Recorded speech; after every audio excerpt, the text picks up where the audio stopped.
गीता परिवार आणि श्री शिवाजी शारीरिक शिक्षण महाविद्यालयाच्या संयुक्त विद्यमाने श्री शिवाजी शिक्षण संस्थेच्या शाळा आणि अन्य शाळांतील हजारो विद्यार्थ्यांनी शनिवारी सकाळी 7:30 वाजता एकाच वेळी सूर्यनमस्कार घालणार असून गीतेच्या 12व्या अध्यायाचे पठण केले.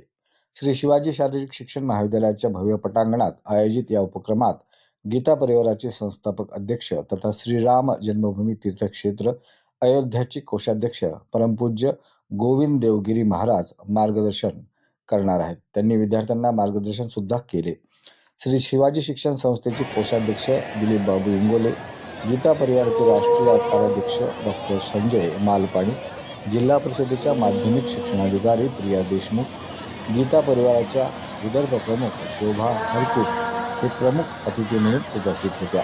या उपक्रमाला सर्वांनी उपस्थित राहावे असे आवाहन आयोजकांच्या वतीने तसेच समिती सदस्य डॉक्टर नयनाताई कडू आणि श्री शिवाजी शारीरिक शिक्षण महाविद्यालयाचे प्राचार्य डॉक्टर सुभाष गावंडे यांनी केले होते. अशाच महत्त्वपूर्ण बातम्यांच्या अपडेटसाठी अजिंक्य भारत न्यूजच्या पेजला फॉलो करा आणि सबस्क्राईब करा. Thank you for watching.